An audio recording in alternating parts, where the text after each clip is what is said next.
So there I was, Jake Mercer, professional cargo hauler and part-time disaster magnet, waking up to the sound of my ship's collision alarm screaming like a banshee with a megaphone.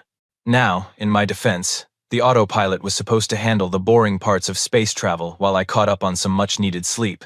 Apparently, autopilot doesn't account for restricted military zones, which is how I found myself crash-landing on Kepler 442b, right in the middle of what looked like the galaxy's most expensive archaeological dig.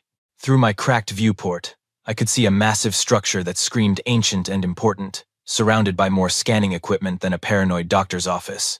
And surrounding all of that, about 200 very angry-looking alien soldiers pointing weapons at my ship.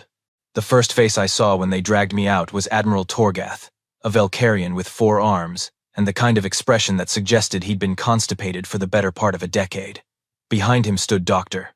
Quintessa, a luminari whose bioluminescent skin was flashing colors I'm pretty sure translated to various profanities. "Do you have any idea?" Torgath boomed, all 4 arms gesturing dramatically. "What you've done. This is the most significant archaeological find in galactic history. The Progenitor's Sanctuary. 3 years we've been studying this site." "Cool," I said, because my mouth operates independently of my brain's better judgment. "So what does it do, Doctor?" Quintessa's lights went from angry purple to condescending yellow. "It's a weapon, you primitive. A superweapon left by the Forerunners, the first civilization to achieve interstellar travel. And after 3 years of the galaxy's finest minds working on it, we're very close to understanding its activation sequence." I looked at the massive dormant structure. "Have you tried turning it off and on again?"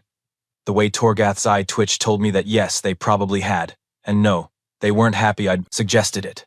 They marched me toward the structure, which up close looked less like ancient architecture and more like someone had tried to build a spaceship out of angry geometry. Torgath was in the middle of a lecture about respecting the sanctity of ancient civilizations and the severe penalties for trespassing on council property, when I made my second mistake of the day. I leaned against what I thought was a wall. It was not a wall. The panel lit up like a Christmas tree having an existential crisis, and suddenly the entire structure was humming with power. Not the gentle hum of a refrigerator, mind you, but the kind of hum that suggests something very large and very dangerous just woke up from a very long nap. A holographic interface materialized right in front of my face, displaying text in what I somehow could read perfectly, even though it looked nothing like any language I'd ever seen. "Welcome home, Inheritor. Genetic signature confirmed. Administrator access granted. Please state your command preferences." The dig site went dead silent. 200 aliens and their fancy equipment, and you could have heard a pin drop in a supernova. Dr. Quintessa was the first to recover, frantically waving some kind of scanner at me. Her lights flickered through about 17 different colors in 3 seconds. "That's impossible. His DNA, it's matching the Forerunner signature, but he's human. Humans have only been spacefaring for 2 centuries. The Forerunners disappeared 50,000 years ago. There must be a malfunction." Torgath sputtered, all 4 arms flailing. "Run the scan again." She did. 3 times, actually. Same result each time. The hologram was still waiting patiently for my response, like a customer service representative who'd been trained to smile through literally anything. I said, because eloquence is my middle name. "What exactly am I the inheritor of?" "This planetary defense platform and all associated systems, obviously." "The wave has enable," hologram replied in a cheerful female voice. "Would you like to proceed with the activation sequence?" "No!" About 50 people shouted at once. Okay, I said, holding up my hands. "Nobody's activating anything. Can we maybe get some answers here? Starting with why this thing thinks I'm its long-lost owner?" The hologram's smile somehow got even more aggressively cheerful. "Of course, I am Doris, Defensive Ordnance Regulation and Implementation System. You may not be familiar with the designation, as I've been in standby mode for approximately 52,417 years, give or take a Tuesday." "Doris," I repeated. "The galaxy's most terrifying ancient superweapon is named Doris." "Your ancestors had a sense of humor about these things," Doris said. "Now, to answer your question, you are recognized as manufacturer's kin because you are a direct genetic descendant of the human colony ship Perseverance, which seeded this sector of space with defensive installations before the Great Silence." Admiral Torgath looked like someone had just told him his entire military career was based on a clerical error. "The Great Silence?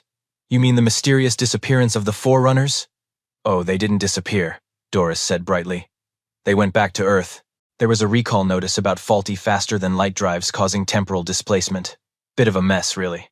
Very embarrassing for the manufacturer. The colony ships were supposed to return for repairs, but the message never reached the outer settlements. Doctor. Quintessa's bioluminescence had gone completely white, which I was pretty sure meant her brain was rebooting. You're telling me the Forerunners, the first civilization, the builders of impossible technology, were humans? Well, yes. Who did you think built all this? The installation comes with a very clear instruction manual. It's in the glove compartment, metaphorically speaking. I watched Torgath's worldview crumble in real time. But we found evidence of the Forerunners on 17 different worlds. We've been studying their artifacts for millennia. They're the foundation of modern galactic society. Exactly, Doris confirmed. Your species evolved in the wake of human colonization. Think of it as a very, very long-term neighborhood watch program. Humans left weapons everywhere as insurance, then had to leave suddenly due to technical difficulties. You all showed up afterward, found the weapons, and built religions around them. Tale as old as time, really. Doctor. Quintessa sat down heavily on a nearby rock. My entire dissertation was about Forerunner metallurgy being beyond modern comprehension. It's just steel, Doris offered helpfully. Very good steel, but still steel. The incomprehensible part was probably the instruction manual being in English.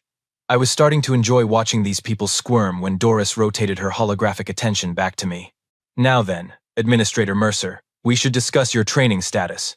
According to my records, you have 0 hours of weapons platform operation experience, 0 hours of tactical defense coordination, and your security clearance expired approximately 52,000 years ago. That seems like a problem, I admitted. It's a catastrophic liability, actually, but not to worry. I'm authorized to provide the quick start tutorial for emergency situations. This should only take 15 minutes. Before I could say that maybe we should skip the tutorial, the holographic interface exploded into a three-dimensional tactical display that surrounded my head like the world's most complicated video game. Icons, trajectories, targeting reticules, and what I'm pretty sure were planet-killing laser configurations all swirled around me in a dizzying array. Lesson 1. Doris announced. Target acquisition and threat assessment. Please select 3 priority targets from the available options. My hand moved before my brain could stop it, reaching out to touch what looked like the simplest icon. 3 points on the star map lit up bright red. Excellent choice, Doris said. Preparing to engage targets in the Helios system, the Crandor Nebula, and the Vexian Trade Hub. Charging main batteries now. The entire platform began to hum with an intensity that made my teeth vibrate. Somewhere deep in the structure, I could hear the sound of something very large and very energetic spinning up to operational capacity. Wait, I shouted, waving my arms through the holographic display. Cancel. Abort. Do not fire on those places. Are you certain? The tutorial recommends live-fire exercises for optimal learning retention. I'm extremely certain. The humming began to power down, and I heard what might have been disappointed sighs from the weapon's internal systems. Admiral Torgath, meanwhile, had gone from purple to a shade of green that suggested he was either going to faint or throw up. Possibly both. He almost destroyed 3 star systems, Torgath wheezed, with a finger gesture. A casual, accidental finger gesture. Doctor. Quintessa was frantically typing on her datapad. I'm reading massive energy spikes across the platform. It was actually preparing to fire. This is a fully operational battle station. Of course I'm operational, Doris said, sounding offended. I've been operational for 52,000 years. Just because nobody could turn me on doesn't mean I'm not working. That's when Commander Ryloth arrived, and let me tell you, when a 7-foot-tall insectoid with mandibles the size of my forearm is running toward you, it's never good news. Ryloth was the Galactic Council's head of military operations, and she looked like she'd been interrupted during something important, like planning a war or eating her subordinates. What? She clicked, her translator struggling to keep up with her rapid-fire speech. In the name of every star in the man. Sky just happened? My entire fleet just detected enough energy output to crack a moon. I have 17 member species demanding explanations. The Zenthari are threatening to withdraw from the Council. And according to this emergency alert, the energy signature came from a human? She turned her compound eyes on me, and I felt like a bug under a microscope, which was ironic given the circumstances. This primitive just gained control of a Forerunner weapon, Torgath explained, his voice cracking. And apparently the Forerunners were humans all along, so technically he has legitimate access, And he almost blew up 3 star systems because the weapon's AI thought it would be educational. Ryloth's mandibles began clicking in what I recognized as the insectoid equivalent of hysterical laughter. You're telling me that humanity, the species we've been treating as galactic newcomers for the past 2 centuries, the ones we've been debating whether to grant full council membership, actually built the weapons we've been worshipping as divine artifacts? That's the summary. Yes, I said. And this weapon is bonded to you specifically? Doris helpfully interjected. Administrator Mercer now has full access to this platform and all associated systems. Per security protocols, administrative access cannot be transferred or revoked without the administrator's consent. It's in the end-user license agreement. Nobody reads those, I muttered. Ryloth's translator actually sparked trying to process the string of clicks and whistles that followed. When it finally caught up, all it said was, severe profanity, untranslatable. We need to arrest him, Ryloth decided. Immediately. On charges of possessing a doomsday device, endangering galactic peace, and making me question my entire career. That seems excessive, I said. You almost vaporized 3 star systems. Almost being the key word there. I didn't actually do it. Doris, ever helpful, added another delightful piece of this guile. Information. For what it's worth, Administrator Mercer couldn't leave even if he wanted to. I've bonded to his genetic signature. Any attempt to remove him from the premises by force will trigger the automated defense protocols. I'd really rather not vaporize all these nice people, but protocol is protocol.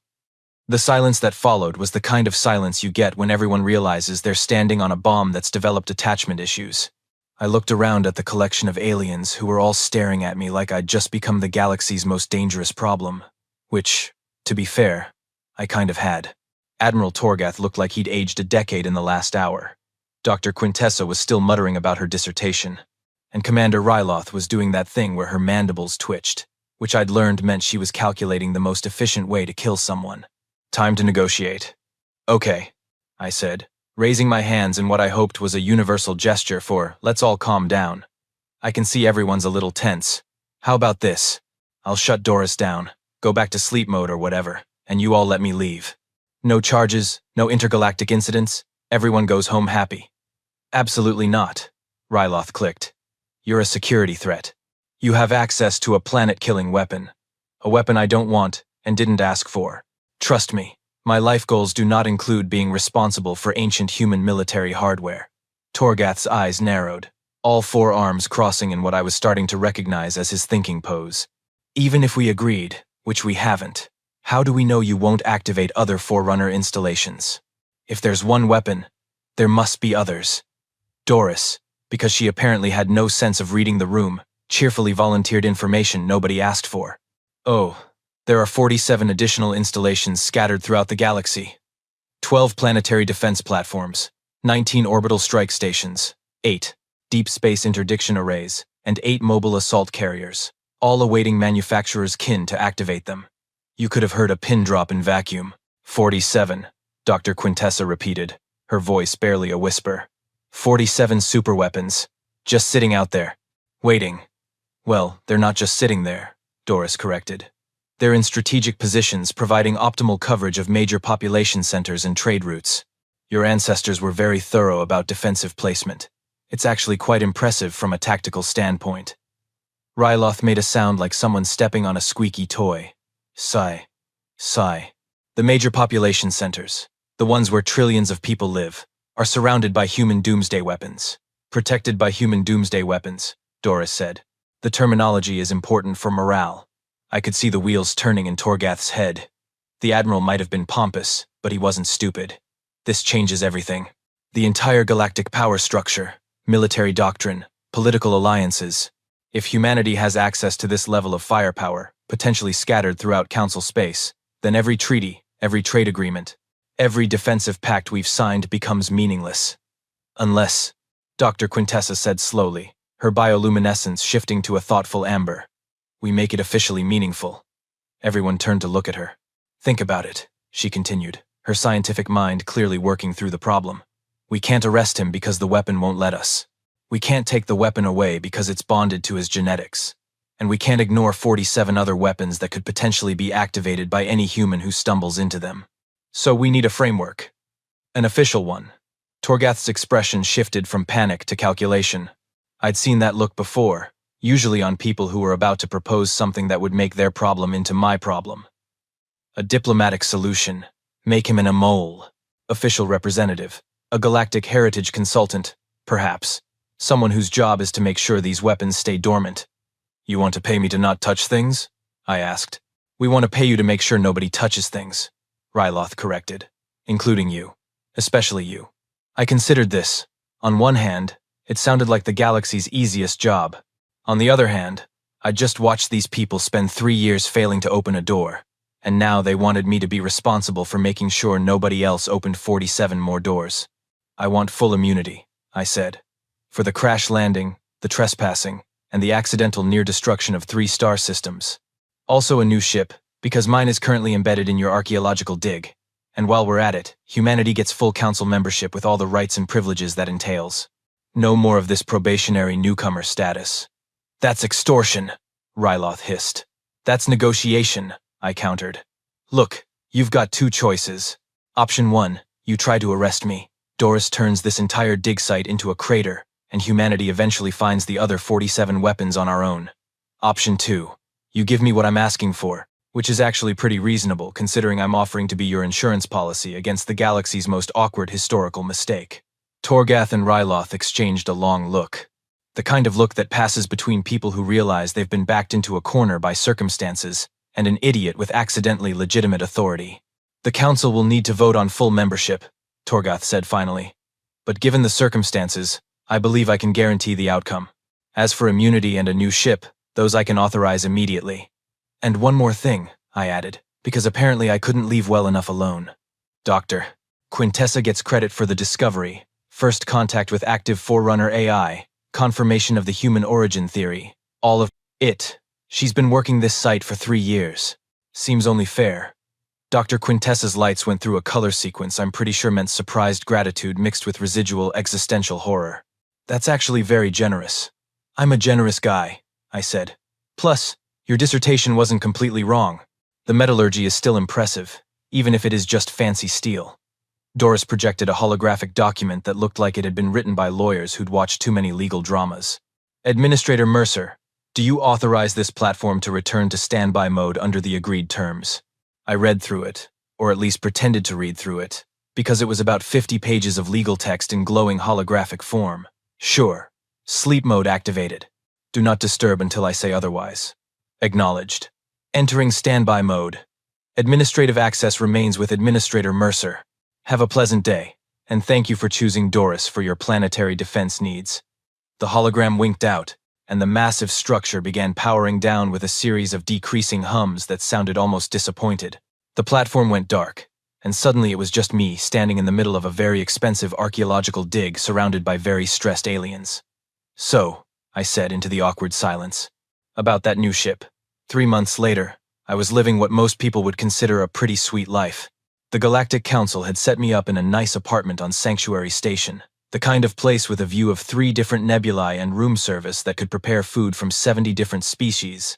My new ship, the Consequence, was parked in a private hangar and was about 15 times nicer than my old cargo hauler. And my official job title, Galactic Heritage Consultant, came with a salary that had enough zeros to make me wonder if someone had made a typo.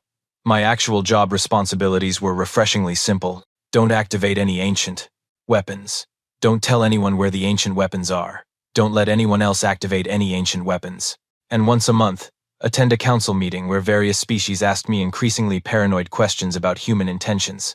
That last part was actually kind of fun. The best part, though, was watching the fallout. Humanity had been granted full council membership in record time, which shocked exactly nobody who understood the situation. We went from probationary newcomers to having a permanent seat at the table, and all it took was the accidental discovery that we'd apparently conquered the galaxy 50,000 years ago, and then forgotten about it. Dr. Quintessa had become something of a celebrity. Her revised dissertation, The Human Origin of Forerunner Technology and the Implications for Galactic Historical Models, had won every major academic award and sparked about 17 different religious crises across the council species. She'd sent me a fruit basket and a very polite thank you note that managed to convey both gratitude and lingering existential dread. Admiral Torgath had been promoted, somehow. The council decided that anyone who could navigate a first contact situation with a doomsday weapon deserved a better title. So now he was Grand Admiral Torgath, Supreme Commander of Archaeological Security. He sent me a message once a week reminding me of the importance of not touching anything, which I found endearing in a paranoid sort of way. Commander Ryloth had stopped threatening to arrest me, and instead sent me regular intelligence reports about potential Forerunner sites that had been discovered. She'd attached a note to the first one that said, "If you activate any of these, I will find a way to make your death look like an accident, diplomatic immunity or not." I appreciated her honesty. I was enjoying my third coffee of the morning, watching the news on the holographic display while contemplating whether to order breakfast or just have more coffee, when the broadcast caught my attention. Breaking news from the Outer Rim. The anchor, a luminary named Kesseth, announced with the kind of enthusiasm that suggested something interesting had finally happened.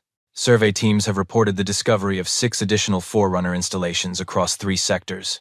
The structures match the configuration of the Kepler 442b site and are believed to be of similar function. The Galactic Council has declared all sites restricted pending evaluation by heritage consultant Jake Mercer. I nearly spit out my coffee. 6 more? I grabbed my datapad to send a message to Torgath, because this seemed like the kind of thing I should pretend to be concerned about, when I noticed I had a notification. It was from Doris. The message had been sent approximately 30 seconds ago, which meant it had been timed to arrive right after the news broadcast. Doris had clearly developed a sense of dramatic timing during her 52,000 years of standby mode. I opened it. "Hello, Administrator Mercer.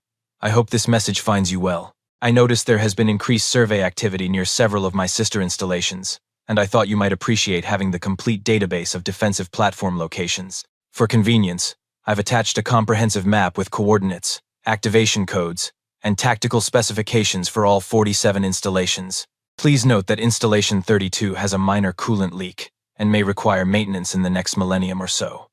Also, Installation 19 has been colonized by a species of crystalline fungi. They're quite friendly, but they have integrated themselves into the hull plating, so removal may be complicated. Feel free to contact me if you need any assistance. Have a wonderful day. Signed, Doris."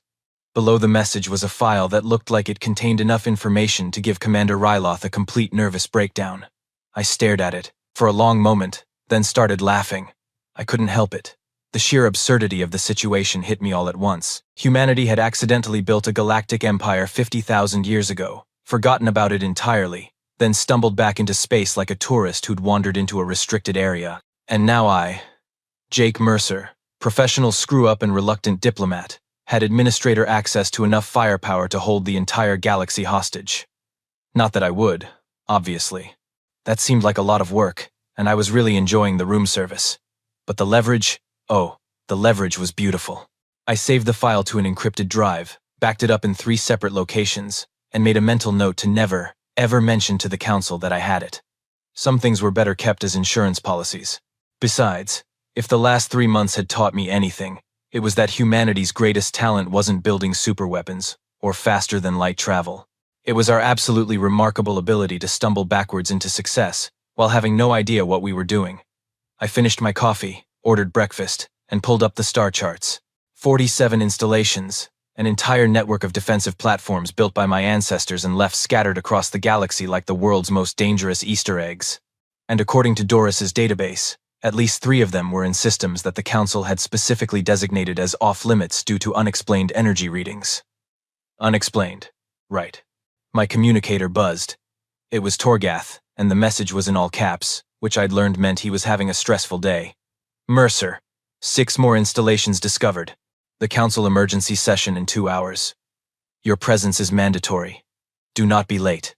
Do not activate anything." I sent back a simple acknowledgement, then leaned back in my chair and looked out at the nebulae. Somewhere out there, 47 human-built superweapons were waiting.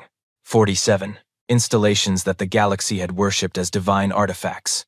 47 reminders that humanity had been here before, left our mark, and then apparently decided we had better things to do. We'd conquered the galaxy by accident 50,000 years ago, and now we'd just done it again. The only difference was this time, we'd remembered to take notes.